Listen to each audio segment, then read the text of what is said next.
Speed, simplicity and power. That pretty much sums up Microsoft's 4th generation Xbox console, the Xbox Series X, one of 2 next generation consoles hitting stores in a matter of days. While the Series S is the budget option of the 2 consoles aimed at a more mainstream audience, the Xbox Series X is the powerhouse, the workhorse, Microsoft's powerful monolith. One that's aiming for 4K 60 but can hit the lofty heights of 120 FPS. Even 8K resolution has been touted. Now, if only 120 FPS capable TVs and 8K units were more prevalent, they are not. Yet.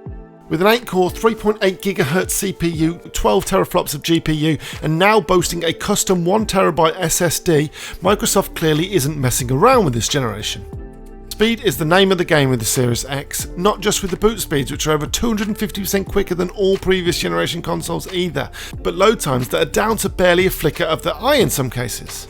While the 8th generation of consoles were perhaps known for its lengthy load times and its constant updates, we're hoping that the sheer power on offer here that there's going to be less time spent hanging around during the 9th generation. Yakuza Like a Dragon, for instance, not only boots up rapidly, but the load times are that quick you don't even get a chance to read the on-screen tip during the load screen. So quick. The console's quick resume feature, which allows you to instantly transfer between a number of suspended game states, is an absolutely fantastic addition though. You've only got to boot up one of the previous generation titles, around 5,000 of which are compatible at launch, and you'll see the improved load times across the board. And in cases like Anthem, where the frame rates were a massive issue previously, that's no longer a case on the Series X. In fact, during our playtesting with the previous generation titles, those that previously suffered frame rate issues, on the Series X they didn't drop a single frame. Microsoft's claim that the back catalogue will, and I quote, look better, however, wasn't evident in any of our tests. Faster load times and more stable frame rates? Absolutely. But improved visuals? Not in any way that we could tell. The only real complaint we have with the unit itself surely has to be the console's limited internal storage, which comes in at a paltry 802GB, or as we like to say, 4 Call of Duty Modern Warfares.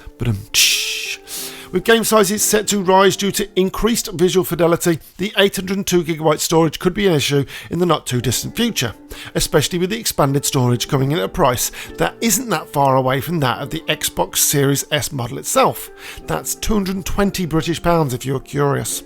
Sure, you can use external storage options for storage, but to get the full capabilities out of the optimised titles on the Series X, you'll need to use Microsoft's custom SSDs. The console itself is a simplistic design, one that's gone for simplicity over anything else.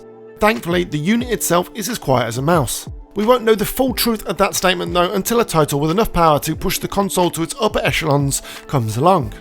One could argue that the lack of an SPDIF port and a HDMI in port are going to be missed from the previous generation, and quite why they were omitted we don't know, but Microsoft's more heat expulsion friendly design is very much welcomed. The problem with the Series X though as it stands is that it lacks anything to really put the unit through its paces at the time of testing.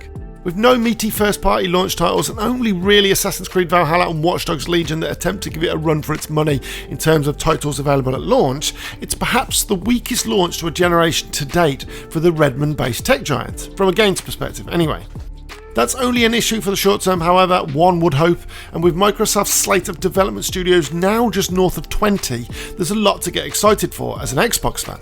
Whichever way you look at it though folks, the Xbox Series X is an unmitigated powerhouse that is lightning quick, super silent and a beast in all senses of the word. Time will tell whether it can live up to its initial promise, which is an abundance, and we look forward to seeing how it unfolds over the coming months and years as the platform puts a whole slate of more demanding titles to the test. If Microsoft stumbled into the Xbox One generation with a squeak, it's burst into this generation with a sledgehammer.